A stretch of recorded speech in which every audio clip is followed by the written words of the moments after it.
Black OnePlus 5 feels solid right out of the box. It's a slab of thick glass and cold metal that deserves to be put through my durability test just like every other phone. The Mohs scratch test is first. Since OnePlus is advertising Gorilla Glass 5 on this device, we know that the scratch resistance is going to be on par with the Galaxy S8 and the iPhone 7.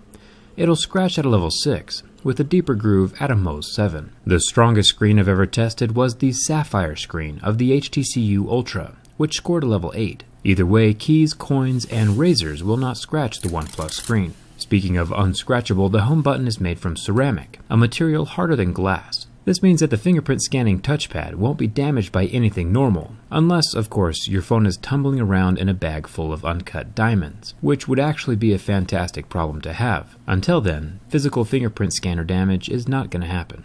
The front 16-megapixel camera with electronic image stabilization is covered by the Gorilla Glass 5, and while that sentence probably makes no sense to the average person, people familiar with my videos know that the camera lens is not going to be getting scratched or damaged. The earpiece is made from metal, no worrying about it ever falling out or tearing. So far this phone is made from some pretty solid materials.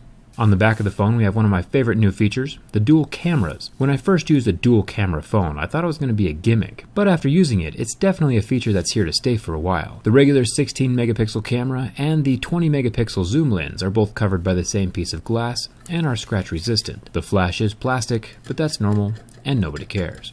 Now it might have crossed your mind that this phone looks a lot like another popular phone on the market right now, and you're not wrong.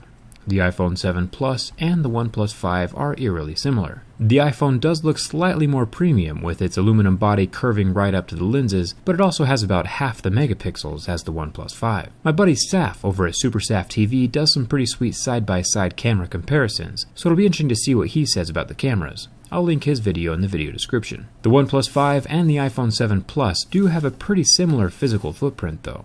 Now, back when the company OnePlus first started making phones in 2014, they released the OnePlus One,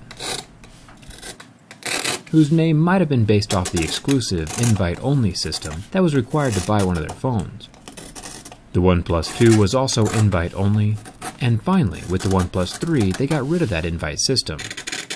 You might have noticed that they skipped the number 4. Skipping the OnePlus 4 might be out of respect to some Asian nations who are superstitious of the number 4. The number 4's pronunciation is very similar to the word for death. Nokia has also been skipping the number 4 with their phones for the exact same reason. And that's a pretty valid reason. Nobody else in the world wants to buy a phone named Death either. You also might be thinking to yourself that a razor blade is a bit extreme for a scratch test. And I agree. I did try some more realistic objects like my keys. They initially left a mark, but the marks rubbed completely off. I also tried a metal coin, scratching the anodized back metal, and these marks as well could be magically erased from the back of the phone with my finger. Pretty darn impressive. The anodized aluminum, just like on the iPhones, can handle your basic coins and keys scratching it, but it can also still be damaged by sharp rocks, razors, or that sack full of diamonds we were talking about earlier. It is durable, but not invincible. The volume button is made from metal, along with the mute switch, which is a feature that I wish was on more cell phones. I've come to miss it on my own Galaxy S8. The dual SIM card tray and power button are also metal. Down here at the bottom of the phone we have our USB-C slot and even a headphone jack. If you don't mind the lack of water resistance, this device has pretty much every useful tool a person could want in a cell phone. It looks like the phone is made out of premium feeling metal everywhere, and that makes me happy.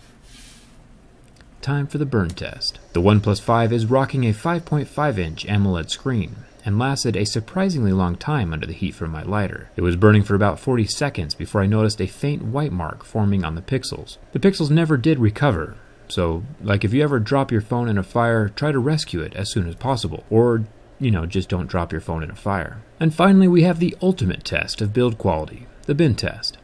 Since OnePlus was bragging about thinness on this phone, I was slightly nervous that the phone would break.